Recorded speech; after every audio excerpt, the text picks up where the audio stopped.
So welcome everyone. I am Irma Gomez. I am the ADA Advisory Facilitator or CTA Facilitator. And I just want to make a quick announcement to please turn off your cell phones and limit any background noise if possible. If you are in the room, if you can please make sure that you are vocalizing yourself when speaking and introducing yourself as we speak as well. So without further ado, I will pass it over to Laura. Sorry, I'm Laura Saltzman, acting chair of the CTA ADA committee. I'm the transportation policy analyst from Access Living. While we're doing the roll call, make sure to describe yourself, give a brief introduction, and where you're from. So I'm a white woman, her mid-30s. I have my hair up, like a dark blue navy blazer on. Policy analyst from Access Living. Further ado, Cindy Fosco. Here, my name is Cindy Fasco. I am almost 50-year-old woman next month. But I have a short dish blonde hair, and I'm here with my guide Pepper. And that enough? Oh, I'm a citizen, but I'm associated with Guide Dogs for the Blind and Second Sense. Great. Oh, and I think also pronouns, I'm she, her. And Sarah Luna. Hello, I'm Sarah Luna. My pronouns are she, her, hers. I'm from Chicago, here on behalf of the National Federation of the Blind of Illinois. I'm a Mexican African-American woman with curly brown hair, and I'm wearing a black sweater and purple and silver jewelry. Barbara Padilla. Hi, I'm Barbara Padilla. My pronouns are she, her. I'm wearing a denim colored shirt. I also have dishwater hair, shoulder length. I'm not going to say my age. I'm a accessibility specialist. And you can put Mary Abramson.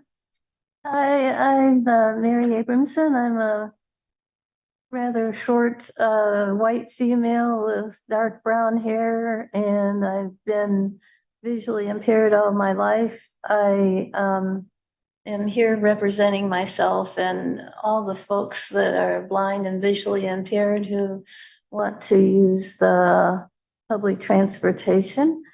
And thank you all for being here. I think this is a good cause. Doreen Bogus. Virtually. Okay. She's absent. Robin Jones. She's present. Robin? Yes, sorry, I had to unmute. I'm in a cab. I'm just coming home from the airport. Robin Jones, Great Lakes ADA Center. Great. Michael Kaiser. Hi, Michael Kaiser, and I am an old white guy who is mostly retired, used to represent special education students who needed services in schools. Nicholas Robertson. He's here. He's here. And Nicholas Robertson, and I'm representing a section of blindness, and I am a white male with a shaved head, a reddish blonde goatee, and a navy blue V-neck on today. Thank you very much for that. Have a great day. And on to the CTA facilitators, Irma Zero. Everyone, I am Irma Gomez Fierro. I am a Latina millennial. I'm currently wearing a green sweater, brown hair, brown eyes. I'm a wheelchair user. And thank you for being here. Michael Connolly. He's going to join us a little later, get a overlapping meeting.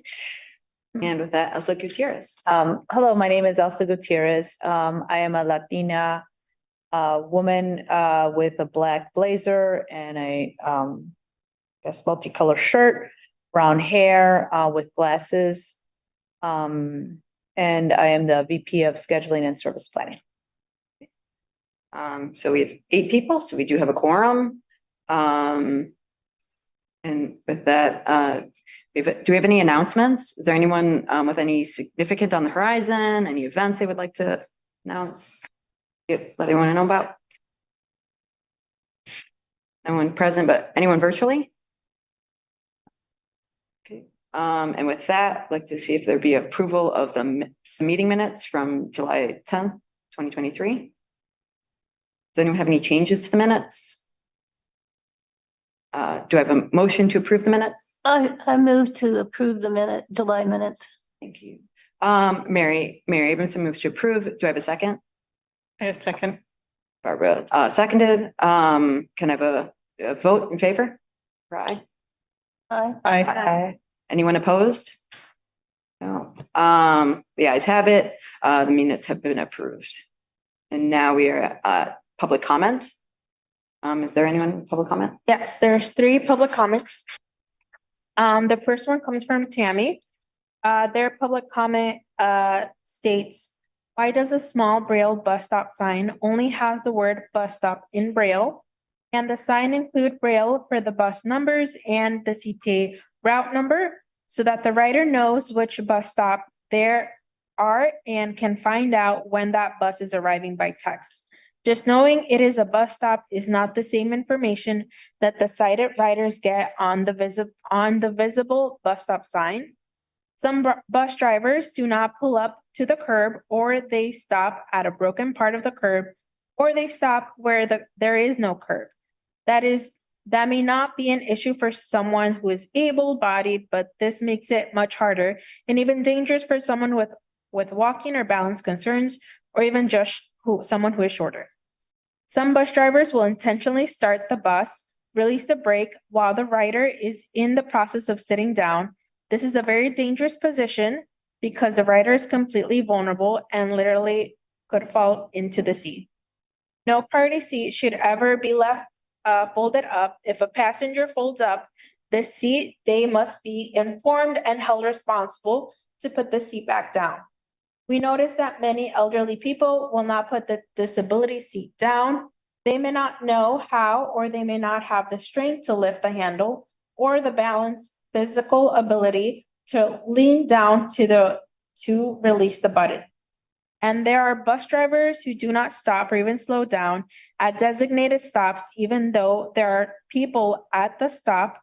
Someone at the bus stop may be blind or have vision limitations and do not know a bus is coming or which bus is coming.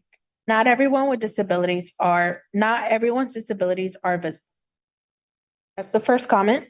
The second comment comes from Kira Obradovich. I'm sorry if I'm mispronouncing that. They state the National Federation of the Blind of Illinois, Chicago chapter public comment. Before the Chicago Transit Authority ADA Advisory Committee, October 10, 2023, we express our concern regarding non-visual access related to the CTA bus service. We strongly urge that the large print on and the Braille bus stop signs list bus route numbers, not just bus stop. This is particularly important at combo stops, that is, locations where more than one route stops. Please note that the Americans with Disabilities Act Accessibility Guidelines, ADAAG, call for public transit systems to indicate routes and destinations where more than one route stops. Also, we have continued to receive reports from the blind community regarding errors or failures of the automatic voice annunciations, AVAS system, aboard buses. We look forward to working with CTA officials to remedy these concerns. The third public comment comes from Debbie Pittman, and it states, this is regarding the Clean Sidewalk Pilot Program. Has anything been done with the city to ensure that paratransit buses, bus stops, and L stations will be clear, safe, and accessible for those people with disabilities utilizing those services, in particular with the paratransit buses, and be able to get to the curbs safely to let down their ramps to pick up and drop off passengers? And will those utilizing ambulatory devices be able to reach curbs without being encumbered by piles of snow? Has there been any discussion on where the access snow will be moved to? And second, Braille bus signs, regarding the bus signs that just say bus stop in Braille and do not provide any other pertinent information such as direction of bus, number of bus, or bus route. Has anything been done to improve the usefulness of these signs by adding more information? If nothing has been done, how can this be expedited to correct this very serious lack of information communication problem? And thank you to all the public commenters. So we have no other. I think given the number of comments on signs, it would be good if we could, have an update as to. Jason Meter is on here, so he will be giving an update later. Finding. Other comments? All right, so with that, Steve Mascari, forgive me for pronouncing that incorrectly, is presenting on the Vice President of Capital Construction is presenting on the All Stations Accessibility Program, or ASAP. Good afternoon. My name is Stephen Masheri. I am a early 40s white male, short brown hair. I have a black polo shirt on with a CTA insignia, and have a beard, reporting from my office at 567 West Lake Street. Thank you for allowing me to present today.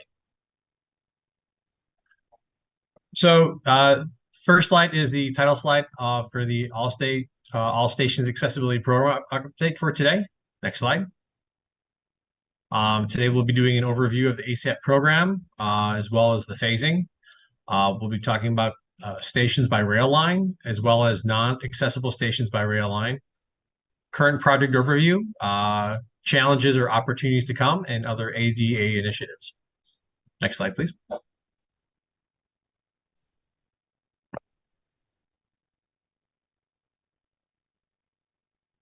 So the ASAP program initiative is saying that CTA is committed to make this CTA system completely accessible to people with disabilities within the next 20 years, becoming the first legacy transit system to make all of its train stations accessible, and to create spaces that support those with a range of physical, sensory, and cognitive abilities to independently use the services provided by CTA.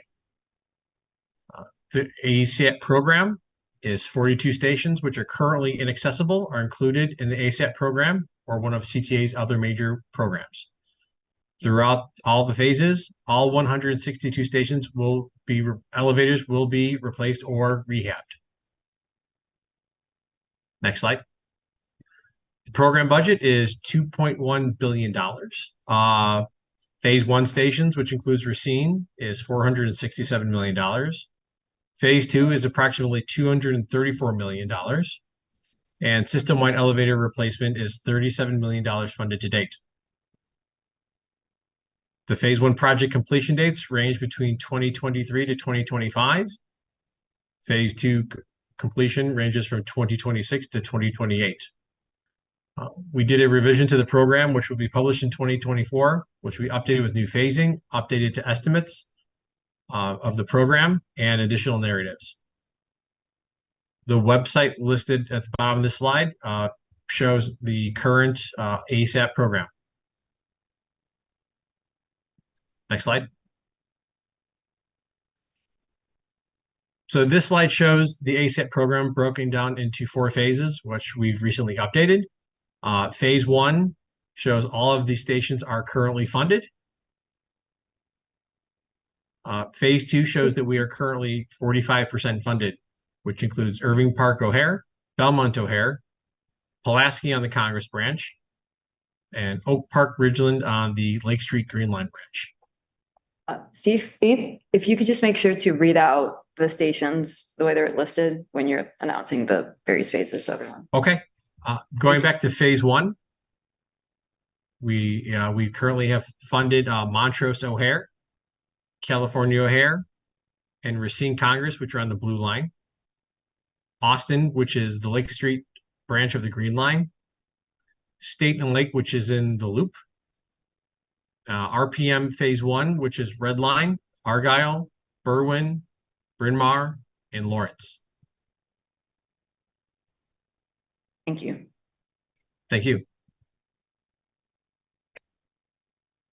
14 of these stations are fully funded with an implementation date of the July 2018 ASAP plan. Once the construction is complete, CTA will have 117 accessible stations out of 145 stations, which is approximately 81%. Next slide.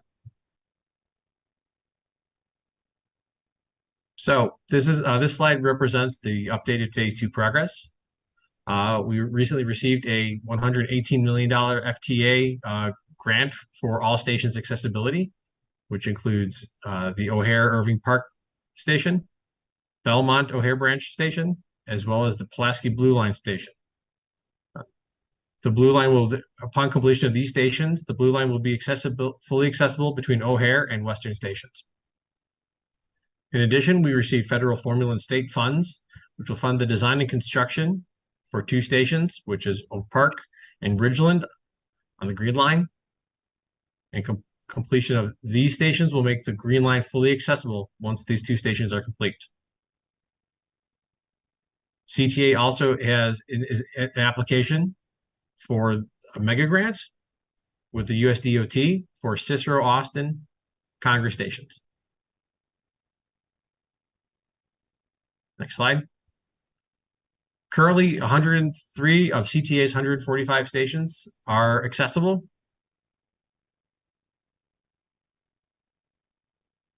The slide shows the percentage accessible by line here.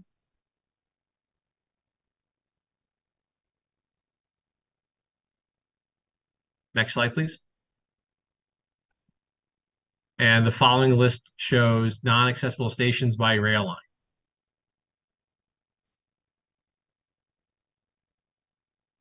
We have 7 stations on the Congress branch,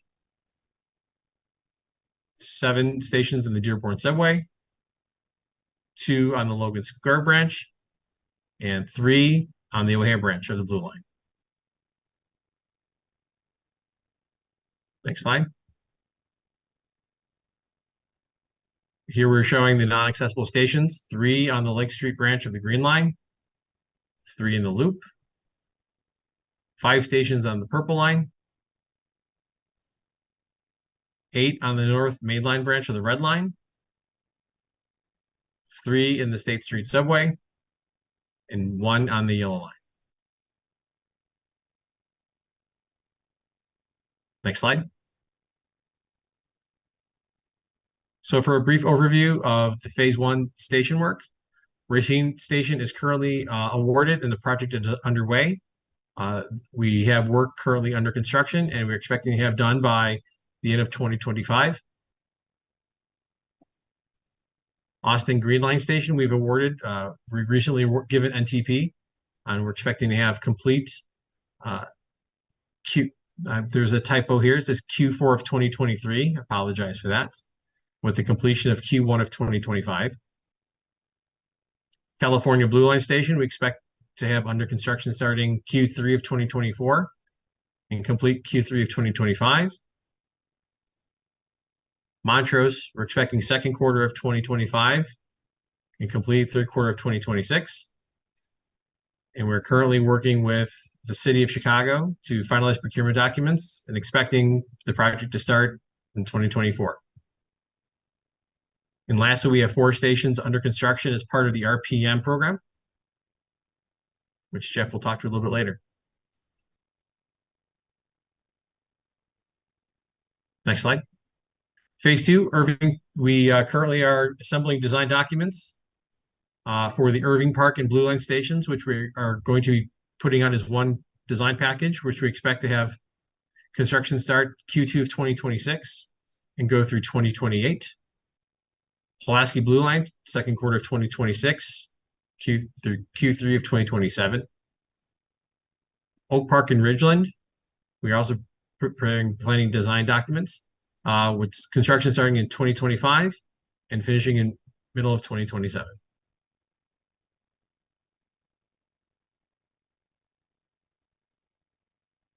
Stations that we have currently ready for construction. We have renderings here for the Blue Line Forest Park Racine Station. We've already started setting the foundations for this work, so that's really excited to see the work coming out of the ground, which we did in coordination with the track work. We're expecting to have the station complete at the end of 2024.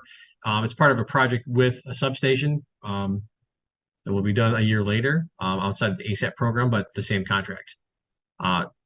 The second slide, the second station here is the Austin Lake Station, which we've recently given NCP to John Burns, which we'll expect to have complete by the end of 2024. Next slide.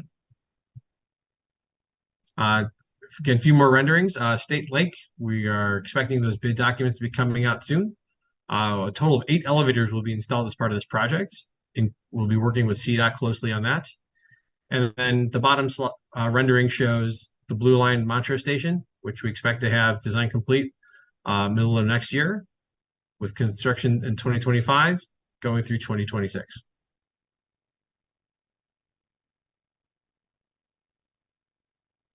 Next slide.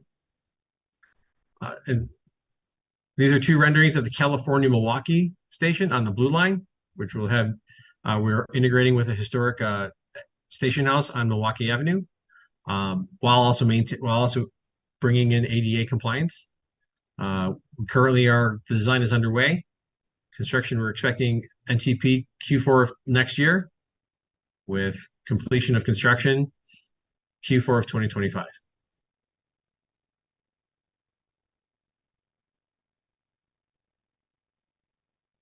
That concludes my presentation. Are there any questions?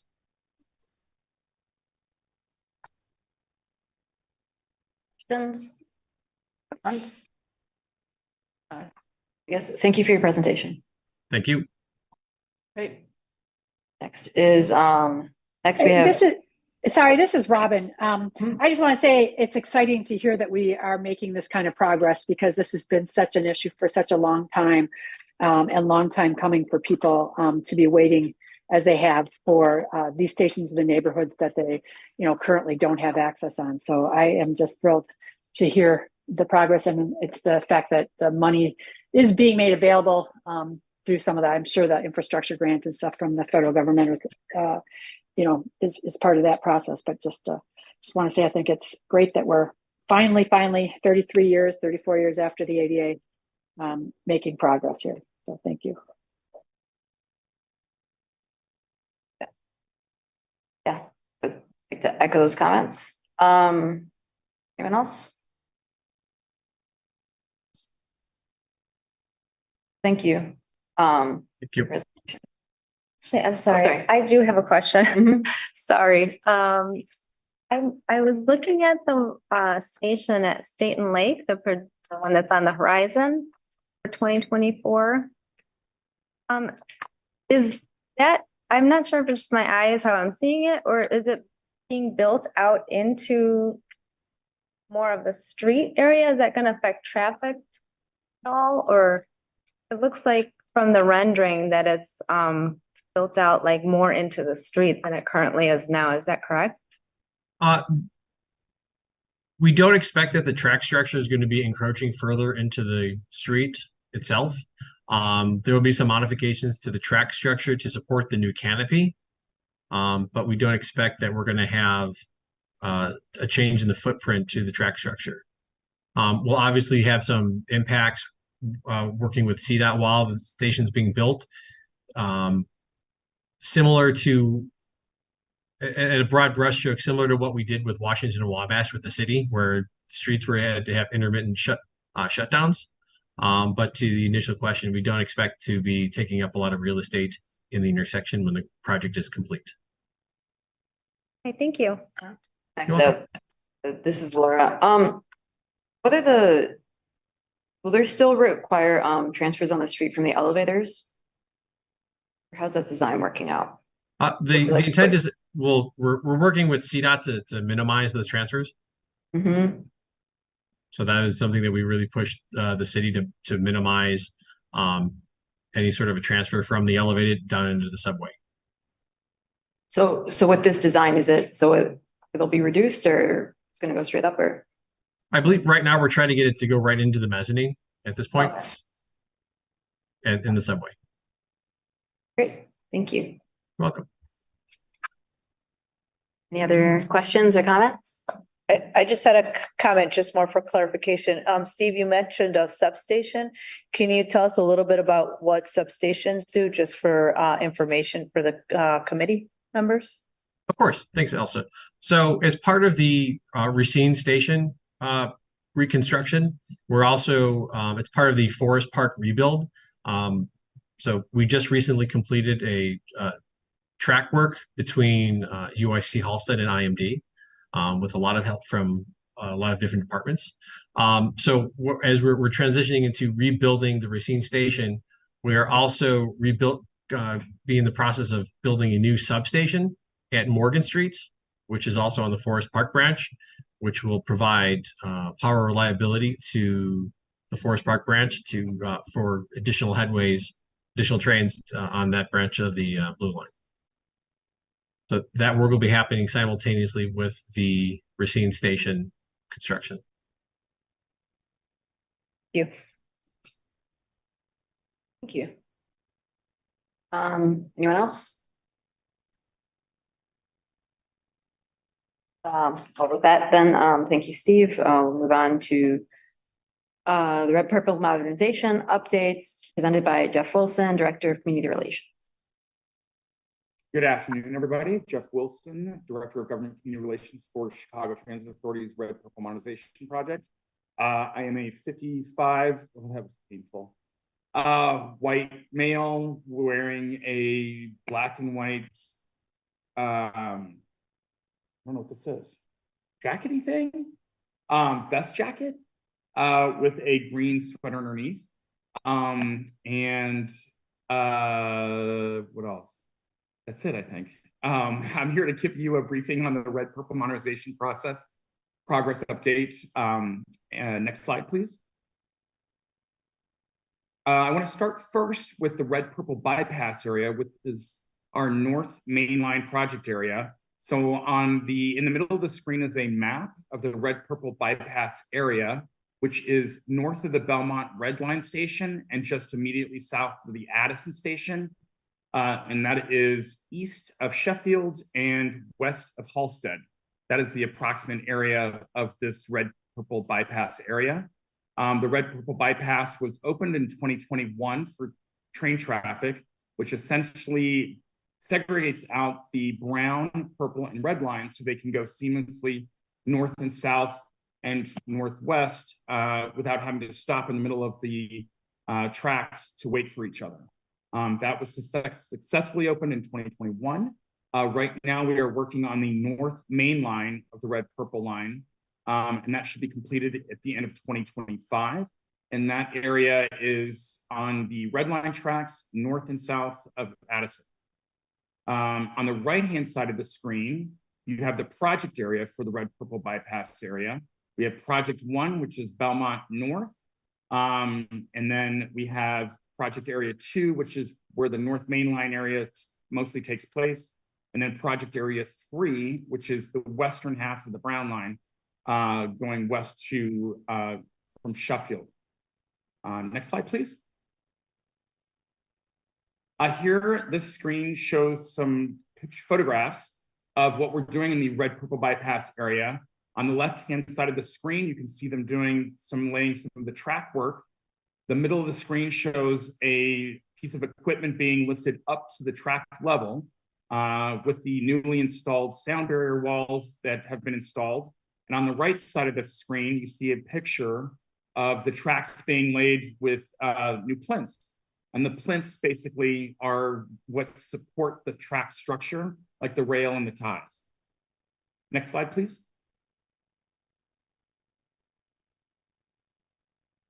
So there's a mistake on this slide, unfortunately. We have an upcoming Red Purple bypass public meeting on the 16th of October. That is Monday the 16th from 5:30 to 7. And that is at the Center on Halsted, which is at, the address of the Center on Halsted is 3656 North Halsted. It's on the second floor conference room, accessible by a fully accessible elevator. That meeting is to update everybody in the community about the red purple bypass area from the what I just mentioned in that project area. So that is Monday the 16th at 5:30 at the Center on Halsted. We would love to have everybody there. Next slide, please.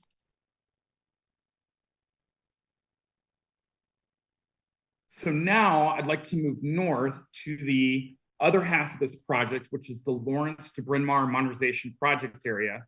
And that project area is essentially from Lawrence Avenue on the red line north to Bryn Mawr, with some track work doing a little further north to Ardmore. We are in the phase B of the LBMM Lawrence to Bryn Mawr modernization project area. And phase B is, we just started. We are doing the demolition work in the north, in the LBMM area on the west side of the track structure. So we completed the east side demolition work. Now we're working on the west side demolition work from south of Thorndale through Lawrence. And we anticipate that work to be completed hopefully this summer. Next slide, please. This slide shows you photographs of the demolition work that's currently taking place. We have an embankment wall demolition on the left-hand side of your screen at Bryn Mawr. That is the station demolition work being done. And what you see in the left-hand side of the screen is some of the dust mitigation strategies that the CTA and the contractor Walsh Floor are doing on this $2.1 billion project. On the right-hand side of the screen are two other photographs showing the demolition work and the equipment that's being used to do that demolition work. Next slide, please. So the viaduct demolition work is almost done. There's been a total of 9 demolished. Right now we are working on the Ainsley Street and the Argyle Street, which is the last to be finished. And on the right side of the screen, you see a picture of the equipment that is being used to do that west side demolition work. Next slide, please.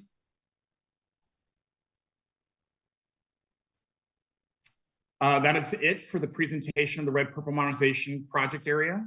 If you have any questions or concerns, please let me know. My contact information is on the screen. And just as a reminder, we have a public meeting for the Red Purple Bypass area this coming Monday at 5:30 at the Center in Halsted, 3656 North Halsted. Thank you so much. If there's any questions. Jeff, are there any questions or comments? On virtually? Well, I do want to bring up, and Jeff, as you're aware, I think, you know, that there was the issue with some of the contractors who have been making the sidewalks inaccessible while working on this in ways that seem very unnecessary. So I was just wondering if there's one, if a communication went out, and two, if, you know, if there's anything that can even be done in the contract to make sure that do not be making the sidewalks inaccessible when working to make the train stations accessible. Yeah, so Laura, thank you so much. And you know, again, I just want to say how much we appreciate that, the context that you brought it up, and keeping your eyes and ears and everything available to us, because, you know, we can't have everybody at all places at all the time. So when we hear back from the community, we address these concerns immediately with the contractor. We just hired a new community outreach person, or excuse me, the contractor just hired a new community outreach person to help us when those violations occur. To Laura's point, there was a contractor van truck that was parked on the sidewalk, preventing anybody with mobility devices to be able to traverse the sidewalk, which is a big concern for us. That's not acceptable. So when Laura notified us, we immediately notified the contractor, which addressed it immediately. It is in the contract to make sure that that accessibility is maintained as much as possible when through the public way access part of the contract. So, and I encourage anybody that's listening to this meeting or in the meeting to notify me immediately when those violations occur so that we can address them. But the contractor was notified. They dealt with it immediately. And I do believe, Laura, you also saw some city vehicles, perhaps CDOT, that were Yes. on site. I back channeled that to Laura, just so you know, to make sure that CDOT was made aware, because I know you said you were going to do that as well, which we very much appreciate. But yeah, when we see it, we address it, and it shouldn't be happening. Great. Yes, I do want to encourage if folks run into inaccessibility issues, if it's from the contractors, to reach out to CTA and to contact Jeff, and it's jwilson@transitchicago.com. And I'll put my direct phone number into the chat box. And then Irma, if you wouldn't mind sending it out to the group, my contacts, just like Laura said, information that'd be helpful.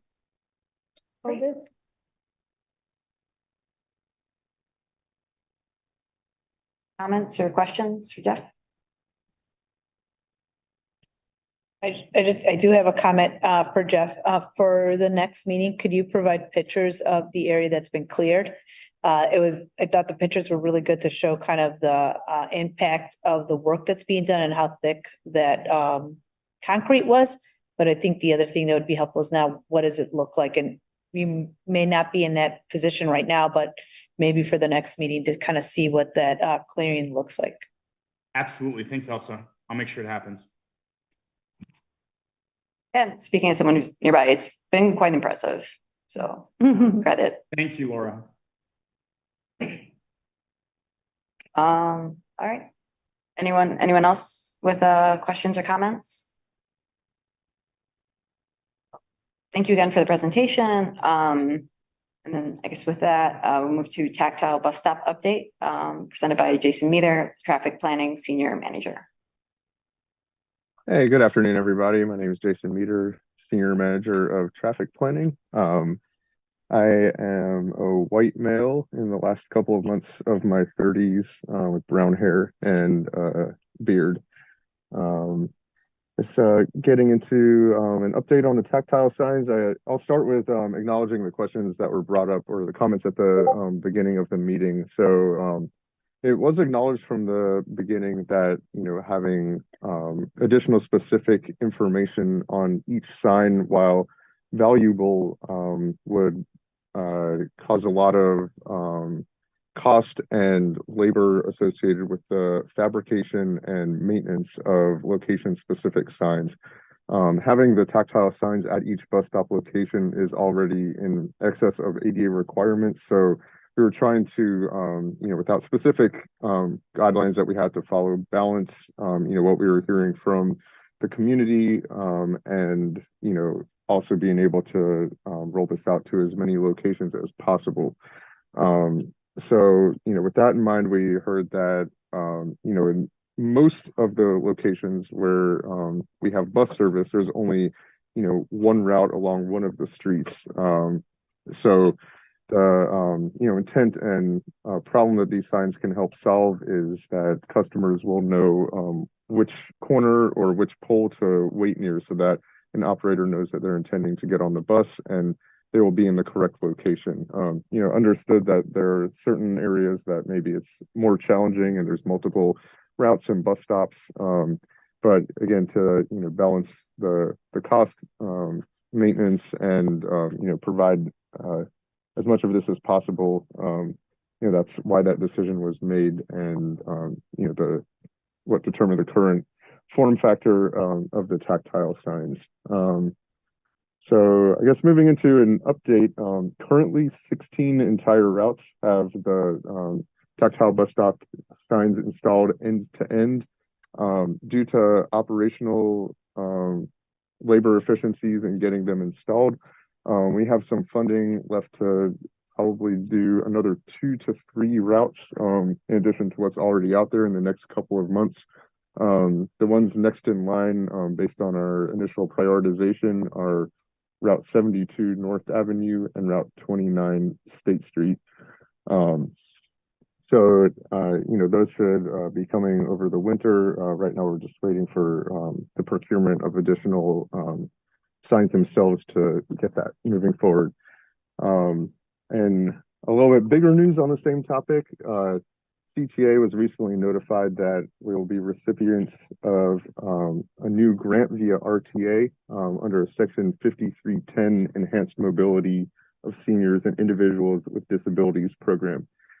This new grant will provide funding to roll out the tactile bus stop signs to every remaining stop along the CTA network. So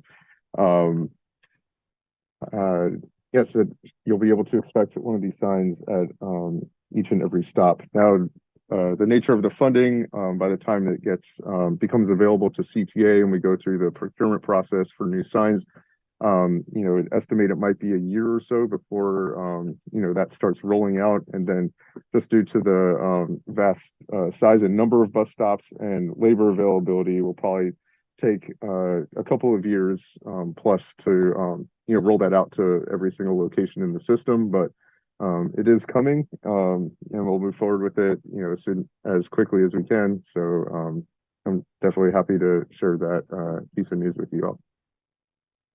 I think that's the summary of my update. If anybody has questions, happy to take those. Hi, this is Robin. I just want to comment. I mean, I understand cost and things of that nature. I had the fortune of going up to Minneapolis this last week to scope it out for a conference that we're having. And one of the things we looked at was public transportation. And I was very impressed by the fact, now I don't know if it's throughout the entire bus system, but at least in all of the major downtown areas, which we were looking at because that's where the conference is, all of the bus stops had an auditory option where you could, it was brailled, you could hit a button and it gave you information about that stop and what buses serve that area, that stop and stuff of that nature. I saw it used twice while I was there by different people that I wasn't with, but I was just observing. And I can imagine that it is extremely useful for people to have that auditory information available to them. It's in lieu of the bus stop, this is a bus stop that we have. And this is actually, I'm sure it's connected electronically or something to some real-time kind of communication. But anyway, I was very impressed that Minneapolis had that technology in place. It'd be great to see something like that in Chicago. Right, that's great feedback, and something we can certainly look at. Working with the city on, since they manage the bus shelter program, where presumably they could be installed and draw power from. And there's already we have those on the Loop Link stations, but that's very limited number of stations when you look at the size of our network. So understood that would be a beneficial resource across our bus stops, and we can look into identifying funding and working with our partners. Sarah with a question. So I find it interesting that y'all, I think it's great that y'all are still getting grants for the bus stop sign project. And I understand the concerns of costs of including specific information at each location, but just simple a sign simply saying bus stop is very much limited in comparison to the information that is visually available on the signs. So I suppose my question is, are y'all seeking more grants to perhaps include more specific information in the future? Do you see that being a possibility in the years to come as y'all roll out the signs to more routes throughout the system? As far as I know, well, I could speak to the current grants and what we're rolling out now. What is planned is a similar, type of information that's out there now, just the tactile bus stop sign to indicate the location. As far as longer term and augmenting the program to add new information, as far as I know, there's nothing currently in the works, but that's certainly something that we could look into on the longer term horizon.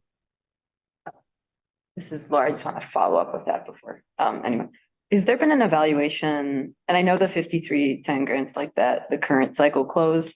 But I guess a couple questions was there an evaluation of how much more it would cost? I think it would be very helpful to get a sense of how much of what is the difference in cost for the signs that say bus stop versus the signs that have more information like the printed signs have. And then my other question is, if CTA is considered applying for more funds in that grant program, I will note PACE received significantly more funds. They applied for more, they got more. And so if CTA is like considering that for the future.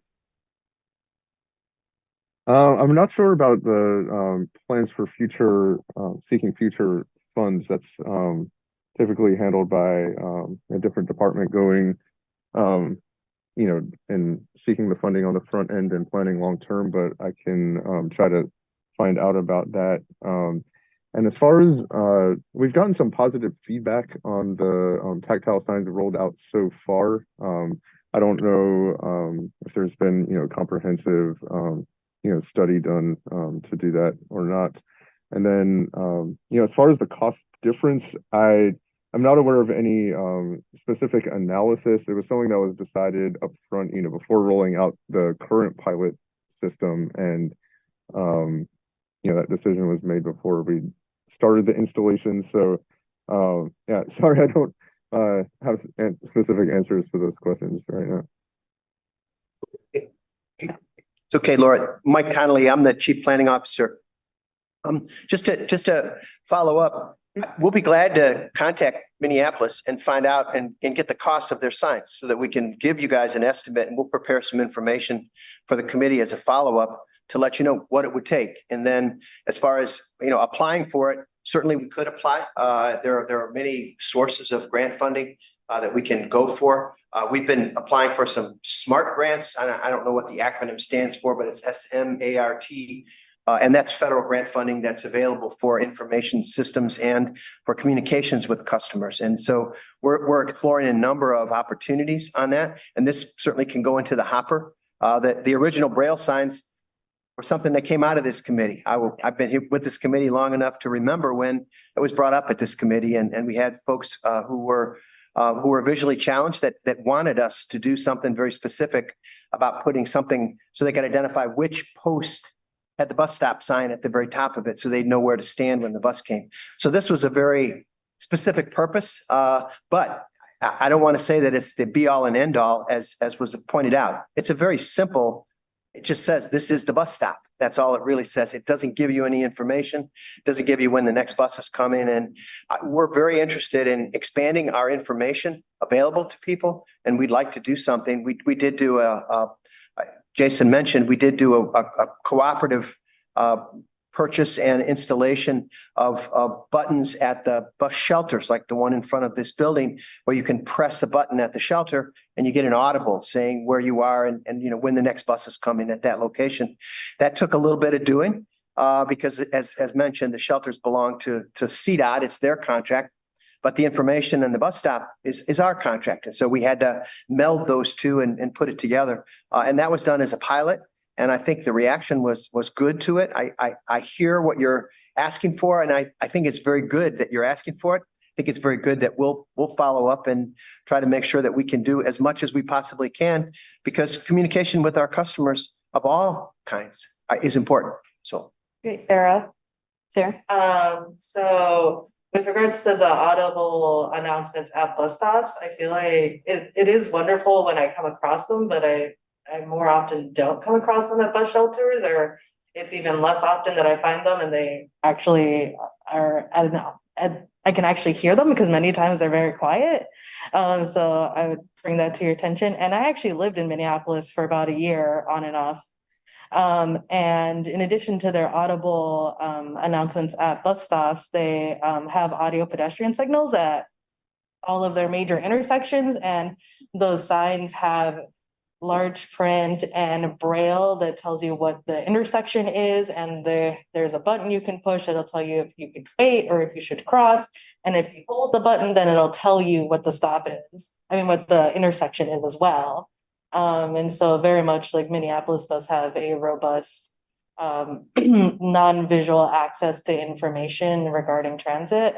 And with regards to the bus stop signs we have here, I think that being able to identify the bus stop in general is a great place to start, but there's still so much information that I currently access with bus stops on my phone, and if say my phone dies, then I don't know what stop, what route is at that stop, or what direction it's going, or I can't look up like how long it's going to take to arrive. And especially during the winter or the peak of summer, that can be very dangerous to be standing outside for half an hour waiting for a bus that I don't know if it's even gonna go the direction I need to go. So I'd strongly encourage to look into ways to fund having more information on the bus stop poles that can be accessed non-visually without using a phone. Thank you. Thanks. And yes, Yeah, that's good feedback. Thank you.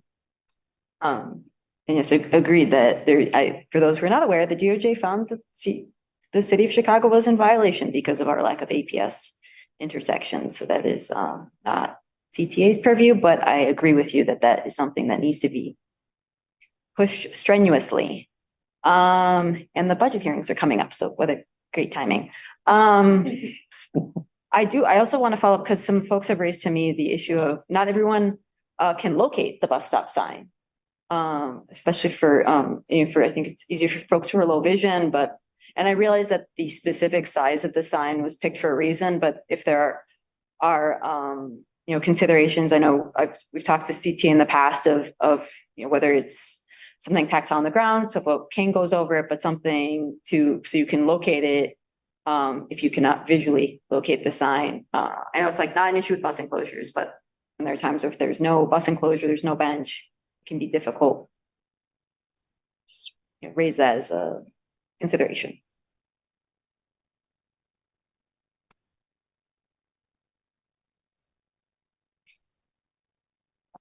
Any other comments, concerns? Going once? Oh. All right. Well, thank you for the presentation on the Tactile bus stops, and thank you for the additional information, Mike, in the context. Thanks, everybody. I appreciate the feedback. And so with that, I think we go to the CTA disability survey results presented by Emily Drexler, Senior Manager, Customer Insights and Strategy, and Rebecca McCormick, Market Research Coordinator.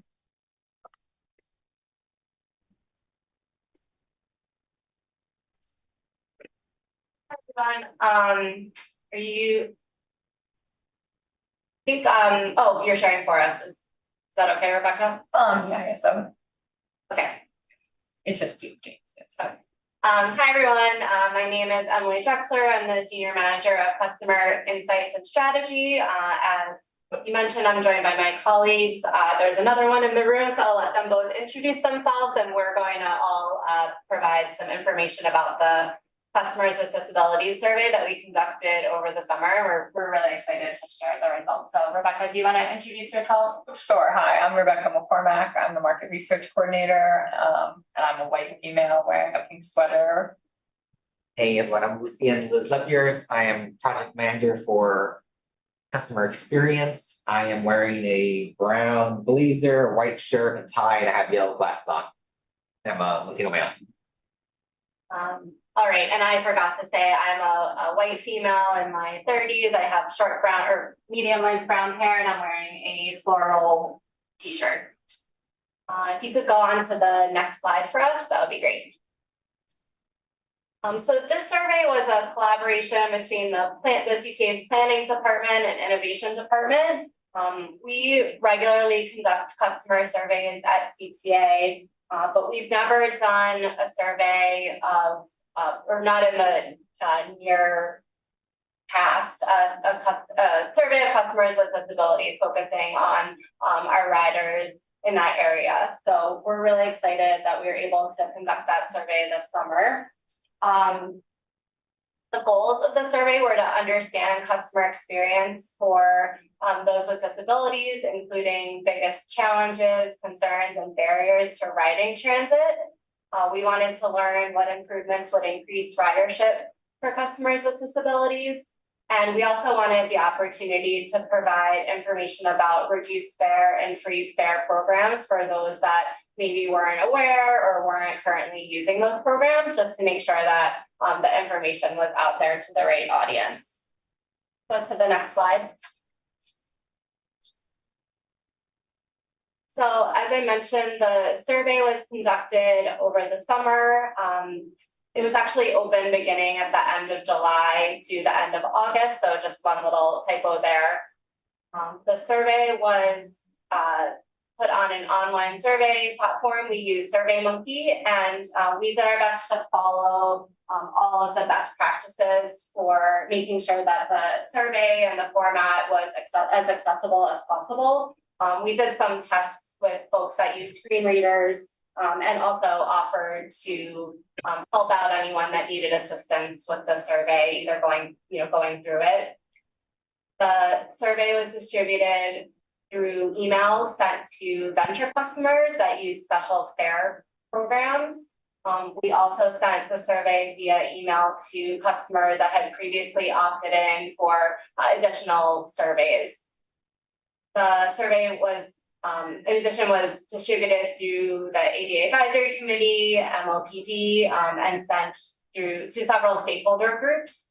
We posted the survey online through CTA's Facebook, on CTA's website, on both the homepage as well as the transitchicago.com accessibility page.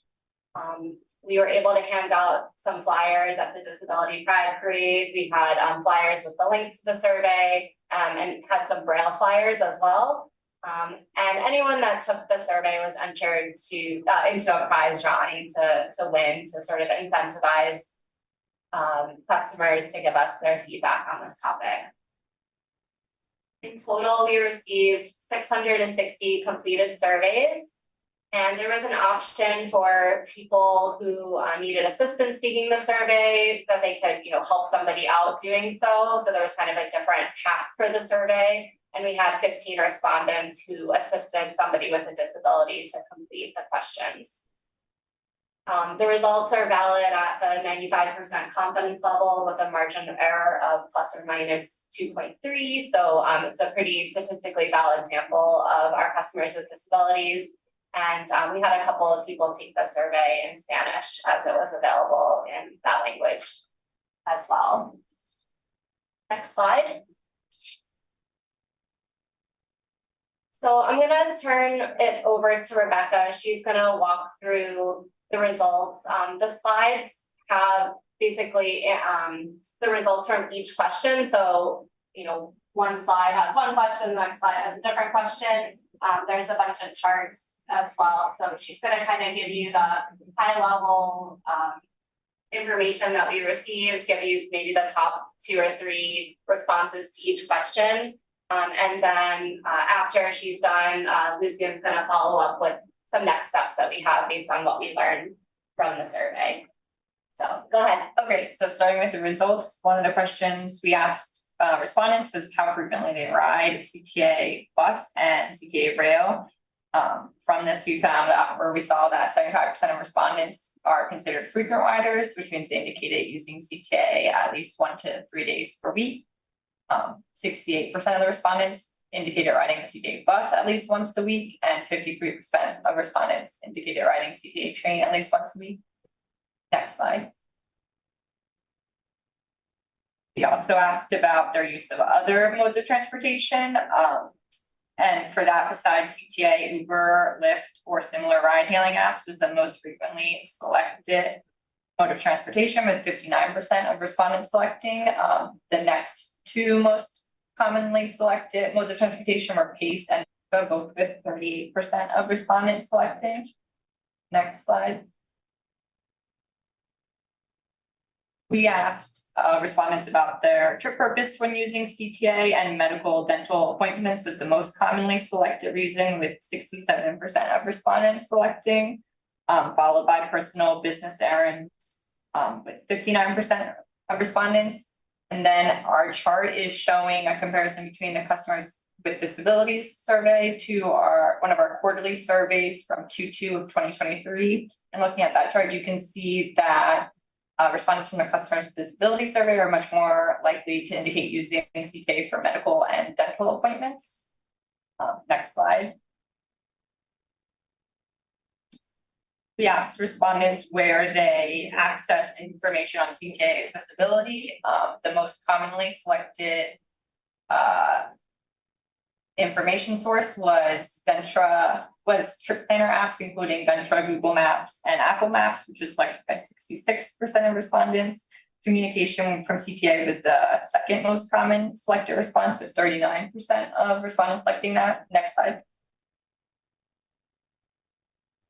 For the respondents who indicated that they use CTA sources of information, we asked them a follow-up question to ask them which CTA source they use, and CTA's website was the most commonly selected response in that question, with 67% of the respondents who indicated using CTA as a source using the website, followed by onboard bus displays, which had 42% of respondents. Next slide.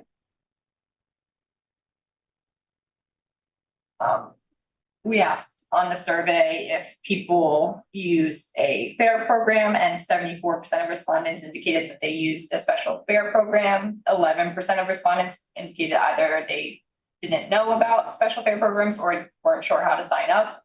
Of the respondents who used a special fare program, we asked which program they used, and the most commonly selected program was the RTA reduced fare permit, with 39% of respondents indicating they used this fare program, followed by the people with disabilities ride free program, with 35% of respondents indicating they use that program. Next slide. Respondents were asked which type of disability they identify as having. Physical disability was the most frequently selected, with 68% of the respondents selecting that, followed by psychiatric disability or mental health disability with 26%, then cognitive sensory related disability with 17%, then vision related disability with 16%, and hearing related disability with 8%. Respondents were able to select multiple responses for this question, and 38% of respondents indicated having 2 or more types of disabilities. And we asked this question so that we could follow up with specific questions about barriers related to each disability type. Next slide. Or respondents indicating having a physical barriers or having a disability that where they face physical barriers using CTA. 65% of respondents indicated having that overcrowded trains or buses was a barrier when using CTA, and uneven or poorly maintained sidewalks getting to the bus or train was selected by 56% of respondents. Next slide. Of the vision related barriers, most commonly selected barrier was uneven or poorly maintained sidewalks getting to the bus or train, which 51% of respondents selected, followed by poor signage, unclear directions, and visual guidance, with 50% of respondents selecting. Next slide.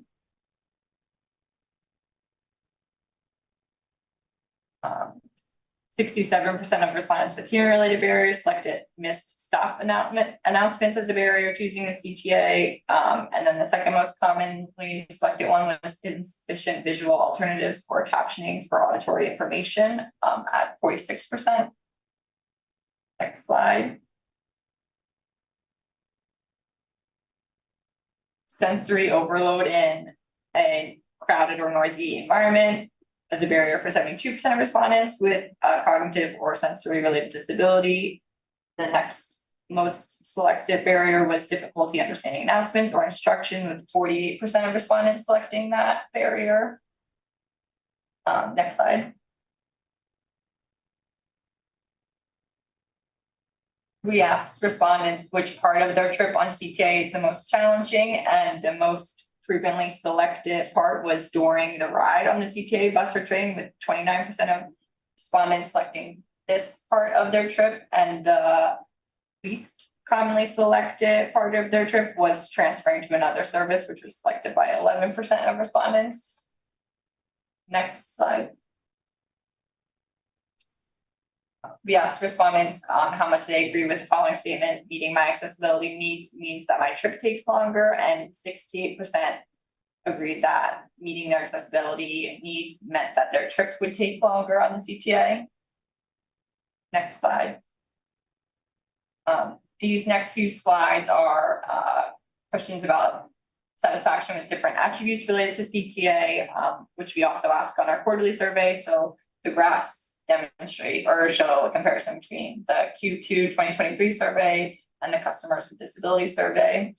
So starting off with the CTA bus attributes, respondents from the customers with disabilities survey reported high satisfaction with travel speed on CTA bus and ease of boarding and exiting the bus. They were least satisfied with wait time for the next bus on weekends and the availability of seating and shelter at the bus stop. Comparing it to the Q2 2023 survey, the respondents on customers with disabilities survey reported lower satisfaction with all attributes related to the CTA bus. Next slide. There's just a typo in this one, so it should say CTA train at the top. But so moving on to satisfaction with CTA train, respondents were most satisfied with travel speed on the train and ease of boarding exiting the train. Personal security at the train station, cleanliness of the train interior, and personal security on the train had the lowest level of satisfaction. And then compared to the Q2 2023 survey, again, for most attributes, there was a lower level of satisfaction on the customers with disabilities survey, and slightly higher satisfaction for attributes related to cleanliness and personal security. Next slide. This shows satisfaction with attributes related to fare. So respondents on the customers with disabilities survey reported higher satisfaction with ease of fare payment compared to service of fare paid, value of service for fare paid. And then comparing it to the Q2 2023 survey, the ease of fare payment scored much lower for respondents on the customers with disabilities survey. Next slide. We ask on both surveys how satisfied respondents are with CTA overall, and 60% of respondents for the customers with disability survey indicated that they were satisfied with CTA overall, which is only 3 percentage points lower than the satisfaction on Q2 2023. Next slide. This question, we asked respondents to select non-accessibility related improvements that would encourage them to ride CTA more frequently, and respondents could select up to 3 answers.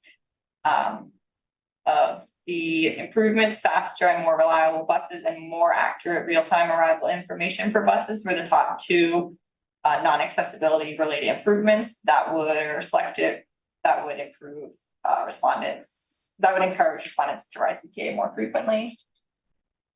Next slide.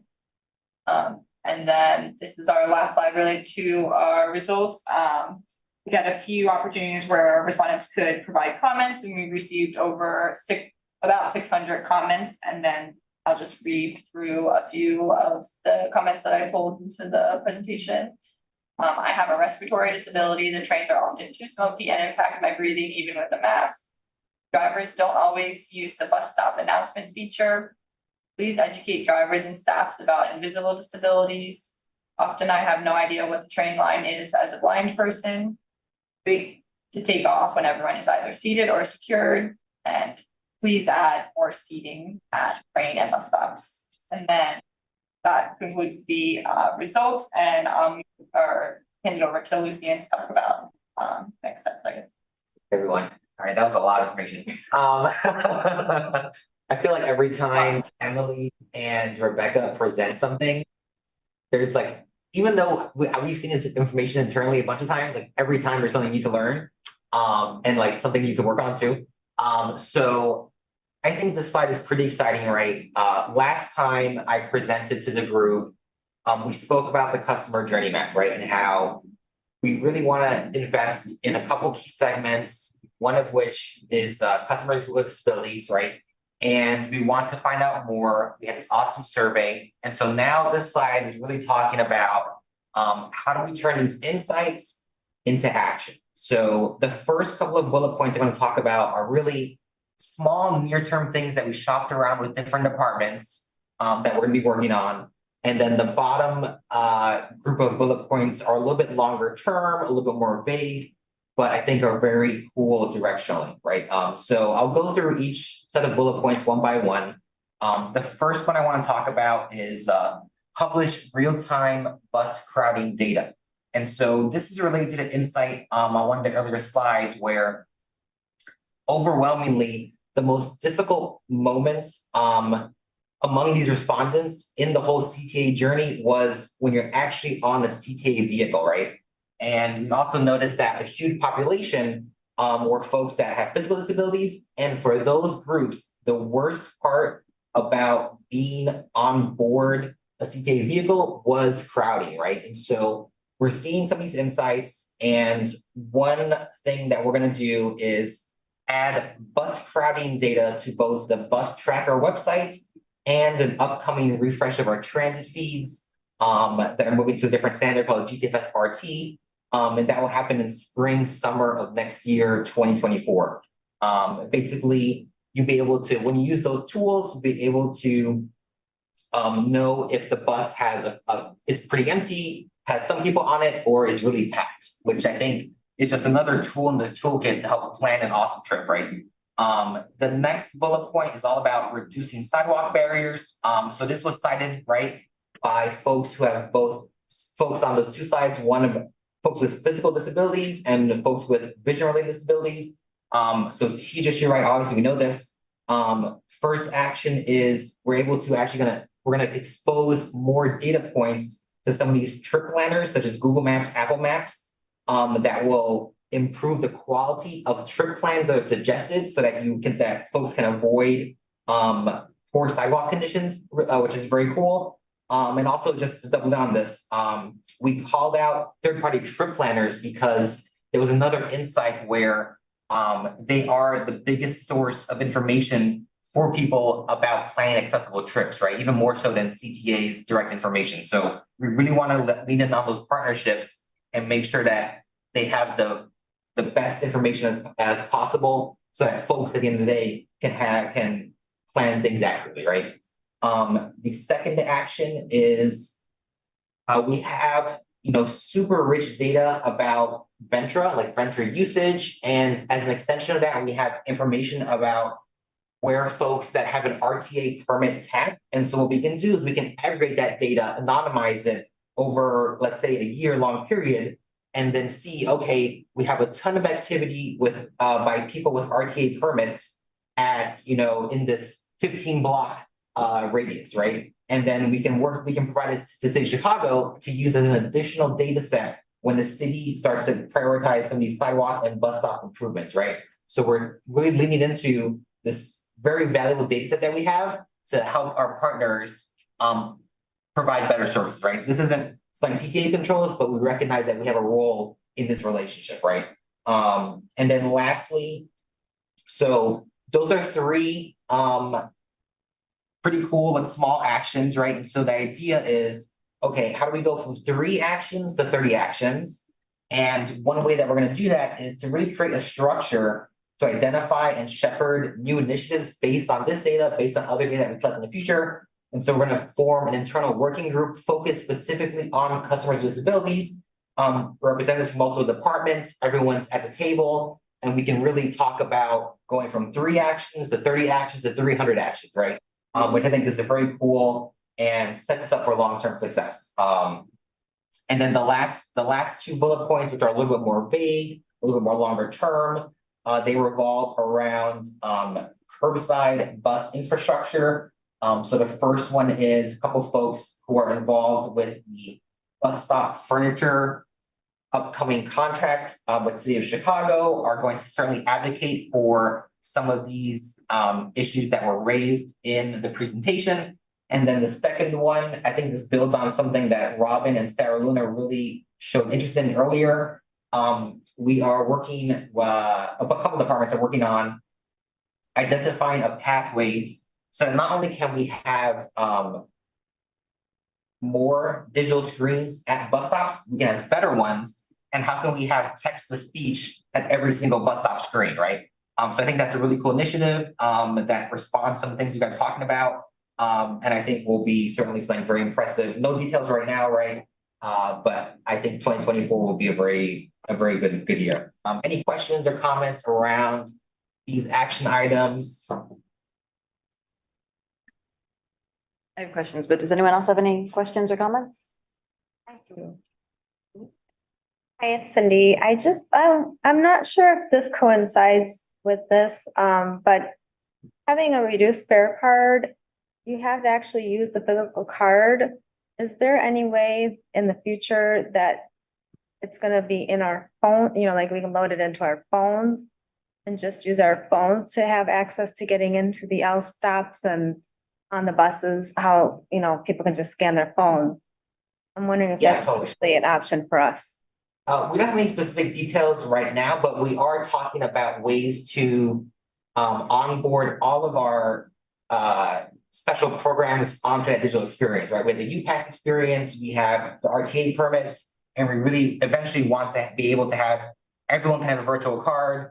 But there's a bunch of different things need to happen. So it's in progress, but we don't have any specifics right now. Thank you. I do want to flag also for anyone with a disability who has not applied for the RTA permit system and is maybe worried because of like, you get used to being constantly denied for things. You should apply. If you have a disability, they're very, I think they're not looking to find anything new. So I do just, as an aside, just want to encourage you to go on the RTA site and find it. Sorry. Either questions or comments related to that? Then I will. That real quick. So we didn't talk about this as we went through the results, but if somebody indicated that they didn't have a special fare card, we did, provide them with a bunch of links to the RTA's website and CTA's website to get access to those resources. So hopefully we pointed a couple of customers in the right direction in that area. That's great. Yeah, I know there's a story about it. I know there's a big issue about it. So that's why I wanted to make sure folks know. Yes, I want to raise a couple things then. For the CTA, I know there is an issue with like CDOT not seeming to not have a specific liaison, or if there's something where it would be helpful if CDOT had someone who worked for CTA. I think, when it comes to these, whether it's path of travel issues with sidewalks, or just planning for bus lanes, or if there is something that can be advocated for, maybe help with some of these problems. Yes. Okay. So yeah, so that is something that might be helpful, is if there was a specific liaison for that.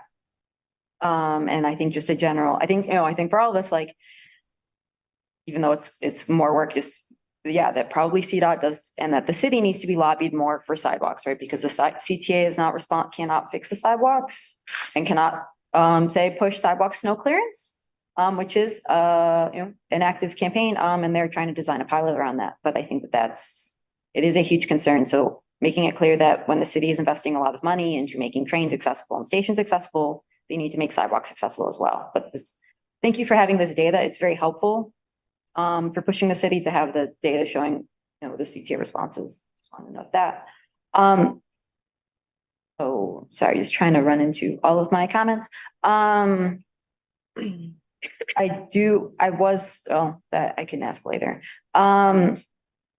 In terms of overcrowding, I was wondering if this is also something where CTA is looking at when it's max capacity for rush hour, if this is where bus rapid transit is being looked at more. I know there have been difficulties with implementation on the political side for the city, whether it's Lakeshore or Western or Ashland or any of the east-west routes or routes further south. That's been something discussed for overcrowding, since it is clear. I mean, it's hard if you are not a mobility aid user, but I think, it's very hard if you are a wheelchair user, if you use a cane, if you use a walker, to get onto the train or the bus when it's The guide dog. or a guide dog. Yes, You need right. extra room. Yes, so I think, it is I'll say for me, I do not use a mobility aid. I have a bad back. I cannot, being squished is not really doable for me. So I think just looking at reducing the overcrowding, especially because a lot of the folks who are using this are not folks who have the option of driving a personal vehicle. This is the option. It's this or PACE, paratransit. So I think this is a really important accessibility issue. Yeah, absolutely. I mean, crowding affects all customers, but it affects customers with disabilities even more. To your questions about, BRT and sort of creating more capacity, I think, there was ongoing conversations between CTA and CDOT, and, CTA is advocating for those types of improvements on our streets. That's there's a lot more to say on that topic, I guess. I don't know if if Mike Connolly is still in the room and wants to speak to that more, but thank you for his feedback. I have a comment. So I thought it was interesting that transferring between routes was one of like the least challenging aspects of taking CTA. And because as a blind person, one of the most difficult parts for me is transferring, particularly with finding like my new bus stop once I get off of a bus route, or especially when I want to transfer train routes downtown, because often when trains pull into the station, they don't announce what route it is.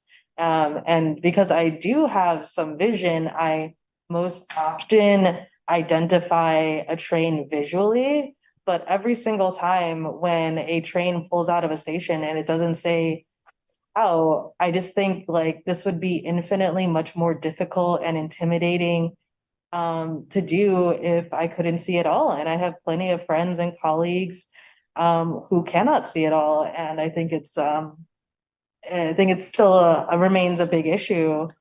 But I think perhaps that 11% comes from I believe it was 16% of respondents who identified as having a visual disability. So I think that probably has to do with demographics, but I think like definitely get it. I was gonna say the same thing, like that's probably the reason the number of respondents that indicated having a visual disability was much lower than respondents who reported having a physical disability. So there's probably, just a sway in the responses. So, something we can do is kind of take a look at that question by disability type, and that could provide more insight. And I think too, Emily, when I remember when I first started, you had a really good insight where I think when we read these charts, a low number doesn't mean it's not a problem, it just means it's less of a problem, right? And so I think that's also something to consider. And then to your point about folks who are blind or have vision disability, I think that's of all of the slides that we saw, I think there are some where it's like, okay, these two issues stand out from the rest because they're just so much more worse, right? But when we look at some of the vision related barriers, I think all of them are so bad, right? And so I think that kind of speaks to how for that specific population, really something that we need to dig into is like try to untangle that whole situation, right? Because I think that was really an outlier in the responses.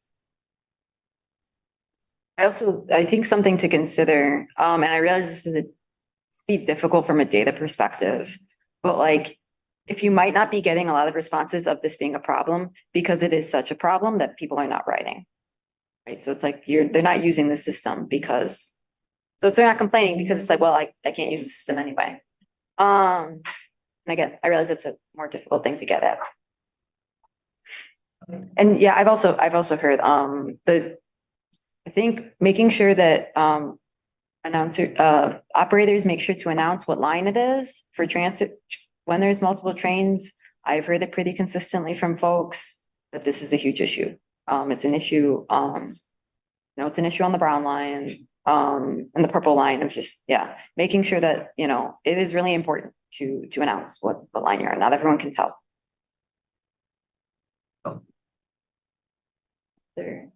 Other comments or questions?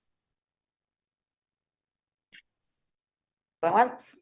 Anyone has any other ones offline? I think Irma has my info. Irma has all of our info, and just want to reiterate one more time that I think you're going to see more updates as time progresses, right? Because the whole idea of this is let's get into a cadence where we keep collecting really rich information and then we turn that into really relevant changes or insights, right? And so I think I just think I'm very optimistic for the future. But yeah, if anyone has any questions, Irma has our info. Thank you.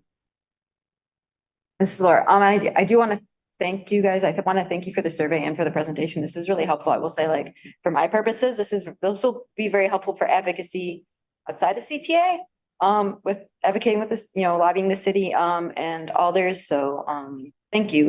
It's helpful. It's appreciated. The work you went into it. We're glad that it's useful information, and yeah, like Lucian said, we're looking forward to partnering more and sharing more information as we make progress. Thank you. Anyone else? All right, so we then so thank you for presenting that. We move on to our last presentation, which is UIC Project Sidewalk, presented by Devin Snyder, Lauren Frame, and Yochai Eisenberg.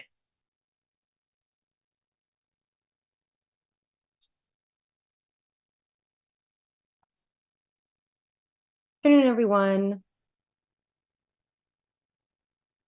Do I need to share my screen, or will the slides be shared otherwise? Oh, there we go. Great.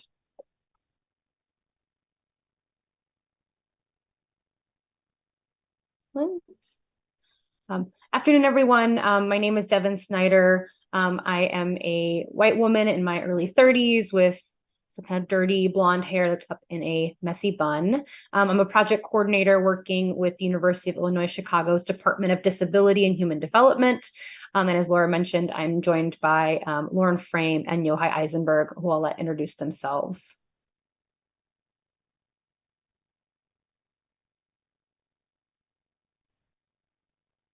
They're on. Lauren, do you want to introduce yourself? Hi, my name is Lauren Frame, and I am a white woman, and I have brown hair and brown eyes, and I'm wearing a headset and a black sweatshirt. And hi, everyone. My name is Yochai Eisenberg, and I'm an assistant professor in the Department of Disability and Human Development, Devin mentioned, and I am a white male with brown hair, brown beard, and a pink button-up shirt. Forgot to mention I'm wearing a gray sweater because it's cold in my apartment this morning or this afternoon. So we're here today to discuss a project that Lauren and some other students with the University of Illinois Chicago worked on that we've titled Nearly There, which was an examination of sidewalk accessibility surrounding several of the ASAP transit stations in Chicago. And next slide. And this effort is kind of part of a larger research study that is being led by University of Illinois Chicago, University of Washington, and Easter Seals. That's part of a National Science Foundation Smart and Connected Communities grant. The study is focused on exploring ways to improve the ways that cities collect and use sidewalk accessibility and pedestrian infrastructure data. This effort, again, is a kind of combination of those three organizations who we have logos here on the left side, and then the right side of the screen shows a series of logos for our regional partners, which includes Access Living, Center for CMAP, Metropolitan Planning Council, Regional Transportation Authority, Progress Center for Independent Living, Metropolitan's Mayor Caucus, and AIM, Center for Independent Living. So it's a kind of a collective effort here throughout the region. Move on to the next slide, please.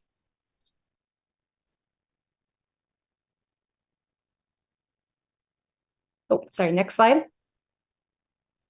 And so a bit of project background, and it worked out really well having Steve present earlier in the afternoon. I know that there's double ASAP abbreviations. So the focus of this project was looking at the 5 transit stations throughout Chicago that received the federal ASAP funding, which includes the Irving Park Blue Line Station, the Belmont Blue Line Station, the Pulaski Blue Line Station, so 3 CTA stations, as well as 2 metro stations for 59th, 60th Street, and the 95th Chicago State University Station. These 5 locations received funding later last year to update their facilities to be more accessible. And they will be undergoing, as again Steve was talking about, some projects over the next several years to provide better access to their stations. There's an image here on the right side of the screen that shows a collage of several different users of transit stations, including an individual, a man with a white cane, a man in a wheelchair. And it also shows an elevator inside a train station with a blue wheelchair symbol sticker featured prominently. Move on to the next slide. So, and again, this is kind of a perfect follow-up to even the presentation that preceded this about the survey results, because this was a question that the UIC students that we worked with had about these stations. They're going to be receiving funding to undergo these updates to become more accessible, but the students were curious about the sidewalk conditions surrounding the stations themselves, wondering if the stations receiving the funding are going to be accessible. What about the pedestrian network to those stations? Will those be accessible as well? What are their current conditions? Because as we saw in the previous presentation, that is a concern for transit riders. A station might have all the updates it needs to be accessible for all riders, but if the sidewalk is in incomplete state or there's missing pedestrian infrastructure, that station is pretty inaccessible to get to. It's kind of an island of inaccessibility. So that was a question that students had going into this project, to better understand the current conditions of the sidewalks, because they also wanted to kind of explore this idea of like fully complete travel, kind of hence the title of Nearly There, if it's a almost complete trip to an accessible transit station. And there's a graphic on the screen on the right side of a visually impaired Black person using a safety rail to guide themselves onto a bus. The scene is set on a sheltered bus stop next to a streetlight with a push button and a posted schedule for the bus line. We can move on to the next slide. Right. So to collect the sidewalk data, the students used a tool called Project Sidewalk, which is a free online crowdsourcing tool that can be accessed through a desktop or a laptop computer. And this allows users to remotely find and assess sidewalk accessibility features using Google Street View imagery. So this kind of crowdsourcing approach helps alleviate some of the barriers to traditional sidewalk data collection and promotes civic engagement, education, and advocacy efforts. We hope that data collected using Project Sidewalk supports improved planning initiatives as well as government accountability. And this tool was developed by a team out at University of Washington with the Makeability Lab. And on the bottom of the screen is the Project Sidewalk logo, which features a stick figure icon of an individual in a wheelchair next to the big block text that says Project Sidewalk. And the assessment of these features using Project Sidewalk are according to ADA design standards. So it's nice to note that the students learned about the ADA through taking a course with Professor Eisenberg, and that's kind of the standard with which these different pedestrian features and problems were assessed. Move on to the next slide.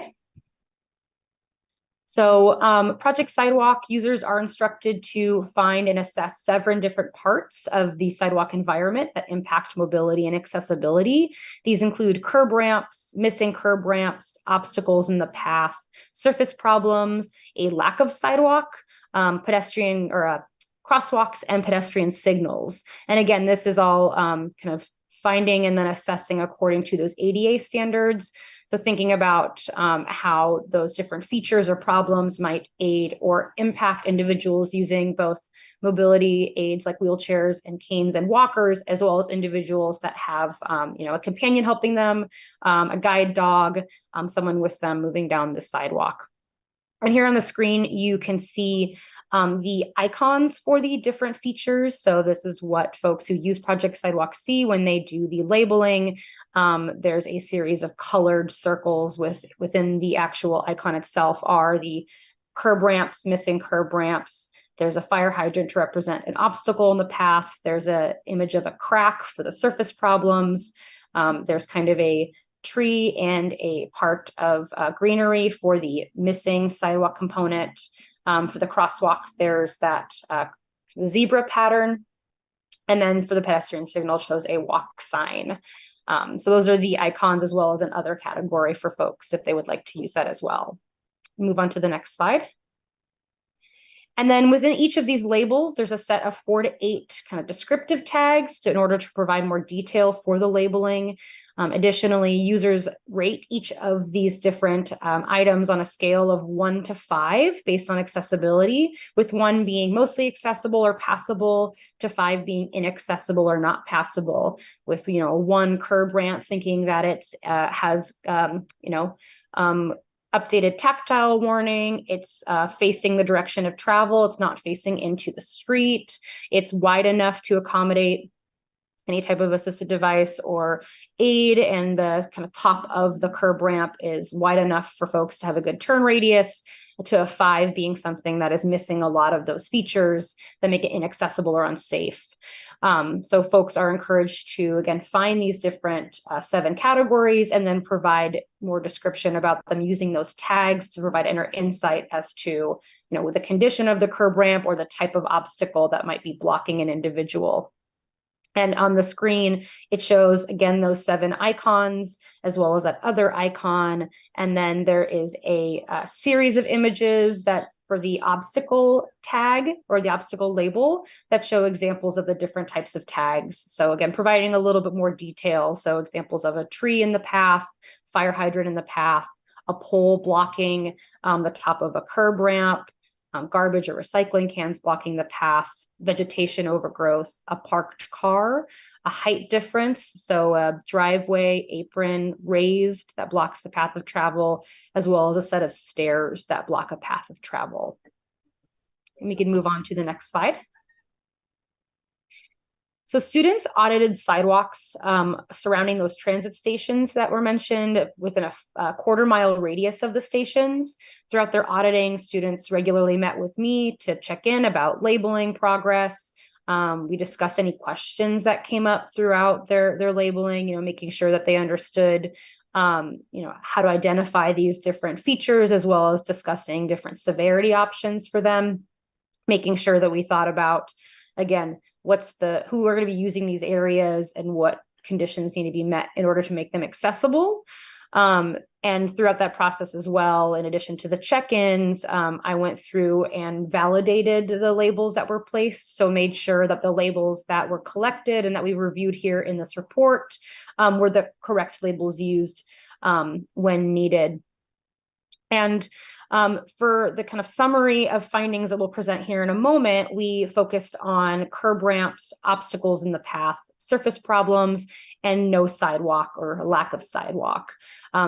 While we found a couple instances, I believe 3 of a missing curb ramp, it was less common and within the 5 different areas we looked at. So we wanted to kind of focus on the kind of main label types that we noticed as being kind of largely impacting the path of travel or making it inaccessible or unsafe. That being said, we do have, all of the data for the other features, including those pedestrian signals and crosswalks and missing curb ramps if folks would like to see. We can, at the end of the presentation, talk about how best we can share any data if folks want to dig into that. And then the image on the screen here on the right is what the labeling interface looks like for Project Sidewalk. So it has that central screen with the Google Street View image. And then in that image itself, it shows a crosswalk with 2 curb ramps on either side that have been labeled with the curb ramp label. And in the center of the crosswalk is the crosswalk label type. Again, this is the screen that folks see when they use Project Sidewalk. Move on to the next slide. And then the next couple slides here are going to be screenshots of maps with the labels that were placed by the students. I know that for folks in the boardroom, it might be kind of difficult to see in the back for those that are not low vision or blind. And again, for folks that need more information about these maps, we'll provide a link to a interactive map that folks can peruse, as well as an Excel spreadsheet with the data. And then with the map as well, we'll have an audio component for folks. So This is just an overview of the labels. So it shows 5 different screenshots of maps with the labels placed, colored according to the different label types. And featured on the image on the screen is also a legend for those different label types. And this is just an overview of the findings the students collected. We can move on to the next slide. So this is a little bit more of a close-up map of the Irving Park CTA station. So the map is divided diagonally by Interstate 90, and then those colored dots are the different labels that folks placed, all those different label types that were discussed earlier. That legend is also on the screen as well. And with Irving Park Station, students ran into obstacles, which are those blue dots along the sidewalk that runs up against I-90. That was kind of the kind of main occurrence that students encountered when auditing in this area, and was a frequent thing they encountered when looking at the other neighborhoods that had freeways that ran through the neighborhood they were looking in that was close to the actual station itself. Lots of difficulty with the sidewalk being close to freeways or on-ramps to freeways where the sidewalk was blocked by temporary obstacles like vegetation and trash, or the sidewalk became very narrow and impassable. That was kind of a common thing that folks saw here on that Irving Park Station. And next slide. And then this is a zoomed in map of the Avondale, or the Belmont station in the Avondale neighborhood. So the map surrounding the Belmont CTA station has the I-90 Kennedy Expressway crossing the top right of the map. And again, those colored labels, the colored dots on the screen are the different label types that students placed. With the Belmont station, students encountered surface problems, which are the orange dots, which you can see that are placed fairly regularly throughout the area. And while a portion of these surface problems were minimal, so thinking back to that severity scale, they were 1s or 2s, they were encountering them often enough that demonstrates that this neighborhood, while having curb ramps plenty, that a pedestrian in this area would run into a surface problem pretty much every couple of blocks throughout this area. Again, even if it's considered a minimal issue, it's still something that eventually could become worse over time. And the next slide, please. With the Pulaski station, again, similar zoomed in map image that shows the Pulaski CTA station in West Garfield Park. Interstate 290 bisects the top of the map horizontally.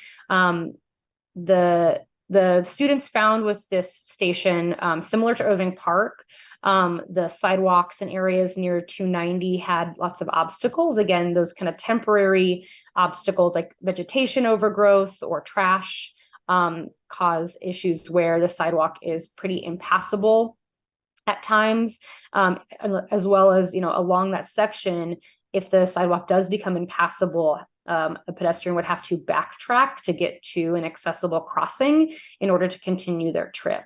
So it's similar to the Irving station where sidewalks that butt up against these freeways oftentimes can be fairly inaccessible for pedestrians. Next slide. Now we're getting into the metro stations. So this is 59th, 60th Street, and sorry for on the overlap of the legend with the title of the slide here on the screen. With the 59th Street station map here, the thing that students found often enough where there were sidewalks ending, or there was not a lot of sidewalks located on both sides of the street. This could be due to the fact that the metro station is located near kind of park and boulevard areas where the pedestrian paths go into the park itself, as opposed to a sidewalk ending abruptly and not able to have folks continue the path of travel. There was more kind of pedestrian routing within the park itself that students, they're more like not necessarily sidewalks, but like pedestrian paths that the students didn't label, tended to be the common instance that they encountered. And then we'll move on to the next slide, which is the final map here, which is the Metro 95th Street, Chicago State University station. This one was a little tricky for folks to audit because within the map on the lower left-hand side is the campus. So while there's a lot of pedestrian routes within the campus, students were just looking at those public sidewalks themselves. So a little bit fewer, a little bit less mileage within the neighborhood to cover. But what students found often was that there were instances of these surface problems along 95th that varied from those kind of minimal severity 1 and 2 cracks to severe tile uplifts. So again, thinking about folks navigating this space, if this is 95th is that major roadway that allows folks to get to the station. You can see those orange dots all along on the right side of the station along 95th that indicate that there was a frequent encounter of severity or surface problems, again, varying in severity, but frequent enough that it was, you encounter them every couple of blocks. And then next slide. And then here we have a number of each label type that within those kind of primary categories that I talked about at the top, which includes curb ramps, surface problems, obstacles, things that we considered to be kind of the primary barriers for folks. It's a chart that has the stations on the left-hand side for the different rows, and then the sidewalks number miles audited in the first column. Second column is curb ramps. After that is curb ramps that had moderate to high severity, so 3 to 5. Followed by surface problems 3 to 5, obstacles, and obstacles 3 to 5. So what we can see here is that overall the curb ramps were in pretty good condition. There weren't that many instances of curb ramps in pretty much any of the neighborhoods that we looked at that had that 3 to 5 severity rating. So again, that means something that is maybe missing a tactile warning, steep, something that is like a higher barrier to access. Overall, the curb ramps were in good shape. Irving Park seems to have the highest percentage of that 3 to 5 severity surface problem and obstacle, which is similar to how we talked about the areas near the freeways having lots of blockages, probably a result again of the sidewalks being close to those areas where congestion is high with obstacles themselves.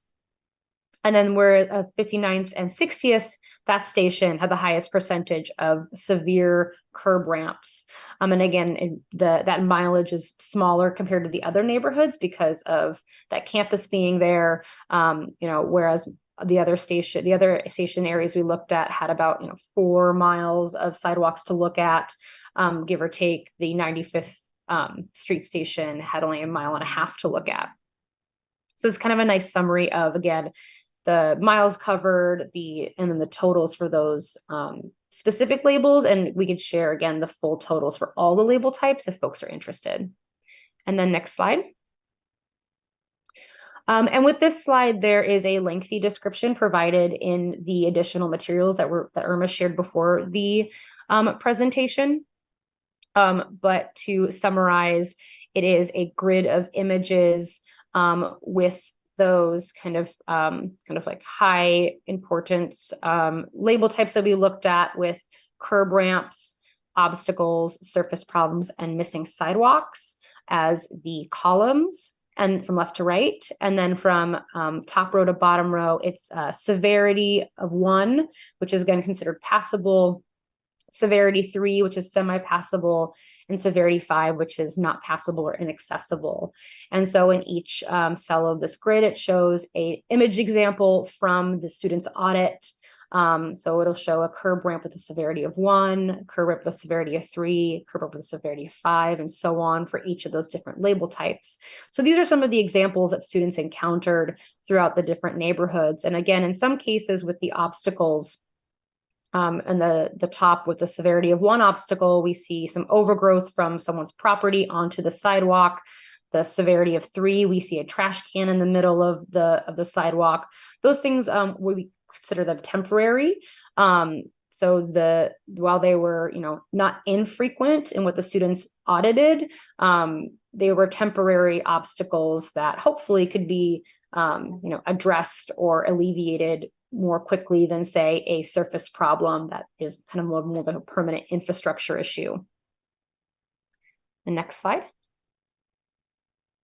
And then finally, with the report, we wanted to look at how folks travel on the sidewalks, thinking about, why are folks taking transportation? It's an access to many different things, including the grocery store, which is there's a center right next to the Belmont Blue Line station that has an Aldi, a TJ Maxx, and a Five Below. And further down the street, I know there's a Bank of America. So thinking that this is kind of a commercial center that folks might take the Belmont Blue Line to access.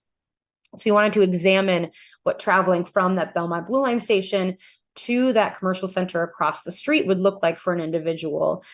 So within that kind of like a trip to the grocery store route, the curb ramps were in fairly good shape at that section. It's Kimball and Belmont, but there were several instances within that short path of not only surface problems, but some obstacles in the path as well. So again, thinking about how folks use transit, but also why are they using transit? What are they trying to access? Kind of this route planning idea of if the station's accessible, can the individual access the commercial area, the business, the education space that they are trying to get to by using transit? And then next slide. And to wrap up, we believe that tools like Project Sidewalk and the data it collects can help inform infrastructure improvements. Primarily sidewalk accessibility data can be used to identify where updates are most needed, especially when used in tandem with metrics like ridership numbers or demographic data. Similarly, such data can be used by alders and community members undergoing the participatory budgeting process to help distribute menu money appropriately, again, according to those priority concerns. And then having sidewalk accessibility data is also a critical step towards applying for funding needed to update those facilities and that infrastructure. And as we mentioned at the top of the presentation, it's important to think holistically about paths of travel. As we've seen in these other presentations, sidewalks and the sidewalks surrounding those transit areas can be a barrier to folks using that service, whether or not it's accessible. And so we kind of think about this idea of there's a TOD, transit-oriented development, and ETOD, and this ATOD, accessible transit-oriented development. And so thinking that maybe this approach to data collection could be used to audit additional transit stations in the future, and it can involve community members as part of that data collection process. And then the final slide is just a thank you for your time to present to this committee. Irma has our contact information, and I'll also share it in the chat, both my email and my phone number if folks have additional questions. And then Lauren has also been working on a story map that reports out these findings. That there's a link to in the story map or into the presentation, and we'll include it in the chat as well. And as we're finishing up that story map, it has a lot of the maps that were used in this presentation, and we'll add audio to those maps when available in the story map for folks to review. And again, we're also happy to share any of the data we collected in whatever form works best. So again, thank you so much for having us here today. Any questions or comments? Mary, did you say you were going to be sharing this with the city? Because most of the sidewalks, I think, they're responsible for. We would love to get it in front of the city. And we know that the CTA doesn't have jurisdiction to improve the sidewalks, so it's something that we'd like to present to as many people as possible to have them think about, again, supporting accessible transit, but also the areas around transit, especially if you're thinking about people using multiple forms of transit. I take the bus to the train a lot. It's not just about having an accessible train station. It's about having an accessible route between train and bus stop or pace stop and train. And I know it looks like Yochai Eisenberg has additional feedback for that question as well.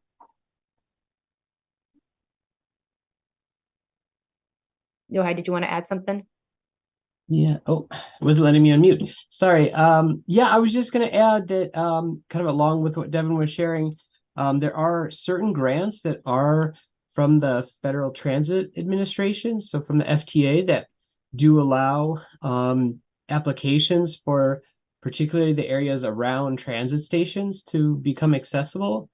So those are some opportunities that I think I'm not sure who the prime applicant for those are, but thinking those could be ones that the CTA and CDOT apply for. And then I just thought it was really relevant in terms of the connection to the survey results and the role of sidewalks in people's travel. And so, I think this could be a clear win in terms of using that data from the survey plus this data from the sidewalks to potentially apply for some of those additional funding to support the area around the stations.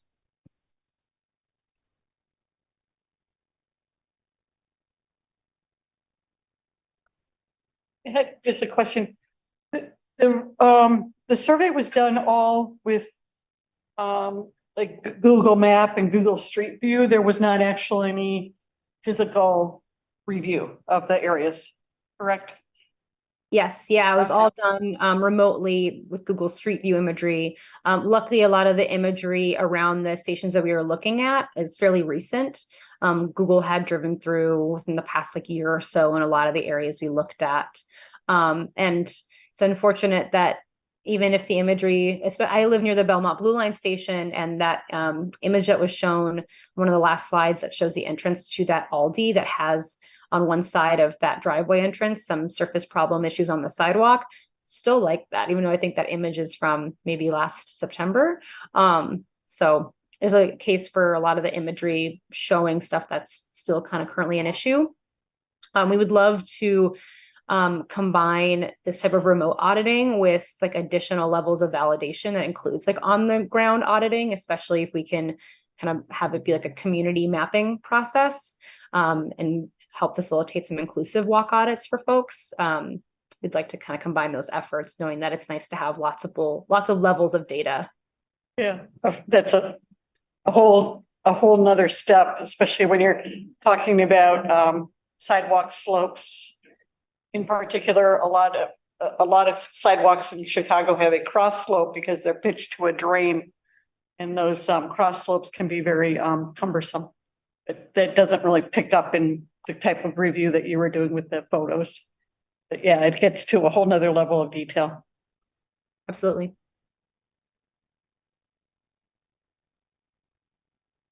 Anyone else? I do have a question. So for the FTA, is this something to push with CDOT? The FTA grants? So CDOT can apply for FTA grants and does. And we do joint applications with them for some projects where it makes sense for the two of us to be together on this. I will mention that CDOT has been taking advantage of a grant opportunity that's locally done here by the RTA, which is, they call it Access to Transit. And what it's about is going in and looking at areas around CTA rail stations and then putting in curb ramps at those areas around CTA rail stations. And so they've been doing that for several years. It goes back, it's got to be almost 8 years or 10 years by now. And they do apply for grants and they do put it in place. I think you've hit on a very different way of looking at it by looking at it by linking it to the stations that just got the ASAP, the federal ASAP money. And that might be a direction that we can share with our friends at CDOT and suggest that they take that on and that they look at the specific areas that you've identified here because we know that those are stations where the station is not accessible now, but will be in the future. And that if CDOT begins now, they can find menu money or other money to make those accessibility improvements. So when the station becomes accessible itself with elevators, the area around it is already being changed to make it more accessible. Not that we shouldn't change other areas. It's a challenge. And again, this gives us some very good food for going back to our friends at CDOT and helping them focus a little bit. This might be a good focus area. I'll just make a parenthetical.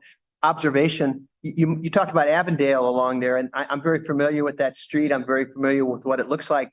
And the problem there is that right up against the embankment for the highway. So it's sort of a parallel street that's narrow, 2-lane street that's got parking on one side, and the sidewalks are very narrow. And the streetlight poles are, as you found when you looked at that, the streetlight poles are in the sidewalk. So you've got a narrow sidewalk that's not even 4 feet wide, and then there's a big, 19-inch, streetlight pole in the middle of the sidewalk.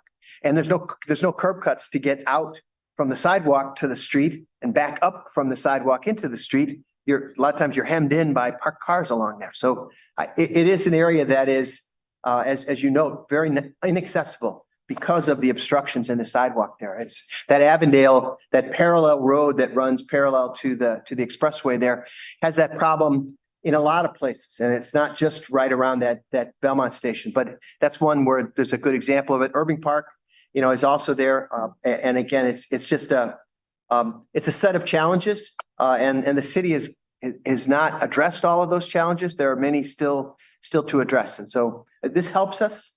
I think this is a good piece of work and some good information. Thanks for sharing it. I just wanted to add too, because this really helps prioritize. You're often asked like where you should increase accessibility, and is there a list, and providing this list. But I think the research here, as well as the research in terms of the survey results, can help marry that piece of it. It's like, these are the conditions, and these are where people are saying that they're having a challenge, and how do we pinpoint so that we can prioritize given the funding source and how many we can get to. But I felt like pinpointing, as Mike said as well, at stations that are going to be ADA accessible is a good place to start, because you want to get to and from that rail connect, a bus or rail connection, right? You want to make sure that we can continue to take advantage of our grid network and make that transfer easy, make it more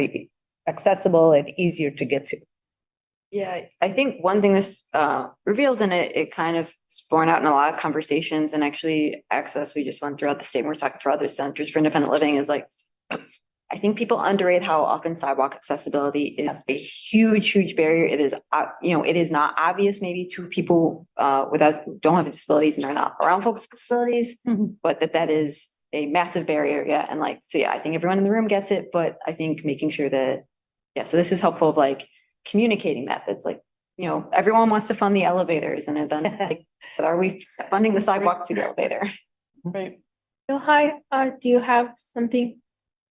Yeah, just one more quick comment that, we were also identifying different temporary barriers. That's one of the things that can be done on Project Sidewalk. And that's kind of another just different kind of barrier that, I think could be interesting to think about, how the CTA and CDOT could also work together to promote some of those temporary barrier removal. And those are things from dealing with overgrown vegetation that really takes over sidewalks, to dealing with signs that businesses put out in sidewalks and garbage cans. And even though those might only be out for a certain number of hours a day or one day a week, right? Those are barriers that put people in the street. So just putting that out there as another form of potential solutions, potential strategies that look a little different.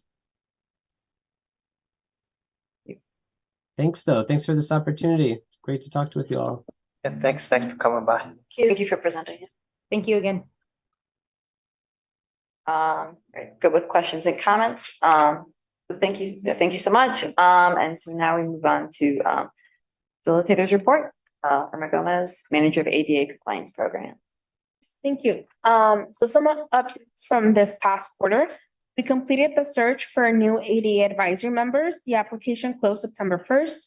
We had 25 amazing applicants and have chosen 6 new members to be reviewed by the Chicago Transit Board chairperson. We're excited to have these new members and can't wait for them to join the committee next year in 2024. Furthermore, CTA first hit 1 million daily riders on Thursday, August 3rd, the first day of Lollapalooza, and since then, we have had 1 million daily riders, setting a new pandemic ridership record. There were 1.102 million free disabled rides in August 2023. This was down 3% year over year versus August 2022 at 1.131 million and was 48% of 2019 levels at 2.311 million in August 2019. This summer, I was able to provide bus familiarization training to Schwab Rehabilitation Center twice at CPS Southside Occupational with Antonio Davis assisting me in the second round. Go Team Dogs Go, and have attended the 2023 Blind Service Chicago Expo, which happened this past Saturday. I look forward to growing this program with external agencies. And on a different note, I would like to celebrate Michael Connolly and his impact on ensuring that the disability community have access to information about new initiatives at CTA for them to have a meaningful contribution to improving CTA. Michael will be retiring from his position as Chief Planning Officer at the end of this year. He is a champion in advocating for the disability community at CTA, and thank him for his outstanding leadership and trajectory. You will be missed, but we wish you well in your adventures after CTA. Yes. Rewarding and really a wonderful part of my job and in my life to be associated with this committee for the last 8 or 10 years. So it's rewarding to me to see this going on and to see the progress that we've made as an agency and that we're making as a region. But all that progress is human progress, and that's what it's all about. It's about the people who ride our service and want to ride our service. So glad to have been a part of you guys' life. Thanks.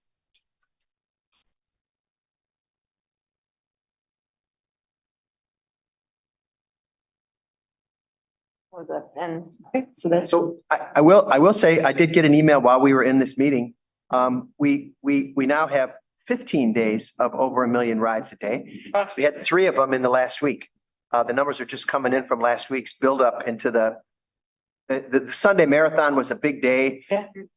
Generally, it's the 1-day event for us, and it's huge. It's always on a Sunday, which is a low ridership day anyway. But we'll see. Yeah, last year, the Sunday of the marathon was our biggest Sunday. This year, we expect, I don't have the numbers yet from the marathon, but I do have the numbers from last week. So Wednesday and Thursday of last week were our 2 highest ridership days since 2019. So it's amazing the way our ridership is bouncing back as Irma reported. So, and we'll continue to share that with you guys as it comes along. great. I think I saw in Cranes, the office occupancy is above 53% for quite some time now. So that's good to see. It's a good thing. Yeah. Questions, comments? Yeah, well, thanks again. And congrats on the. Yeah, enjoy. I will. Is there any, so moving on, is there any old business? Yes. So last meeting, HR presented on our hiring efforts and disability recruitment. A member asked what was the number of current CTA employees with disabilities, and HR responded. They sent me a chart. I'm going to read the total disabled applicants and then the total disabled applicants hired. So in 2018, the total disabled applicants was 517. In 2019, the total disabled applicants was 1,568. In 2020, that number was 1,204. In 2021, it was 1,181. In 2022, it was 1,456. And year to date, on October 10th, it's 1,525. Total disabled applicants hired in 2018 was 6. In 2019 was 10. In 2020 was 15. 2020, sorry, the numbers are 2021 was 18 and 2022 was 30. And then year to date is 17. Do we have any numbers on retention or? I don't. But I can follow up. I think that's always. And then I will also be emailing this chart to the committee so that you guys can explore that chart fully. Great, thank you. And then last meeting, ridership gave an update and a member asked if NASCAR had an impact on ridership.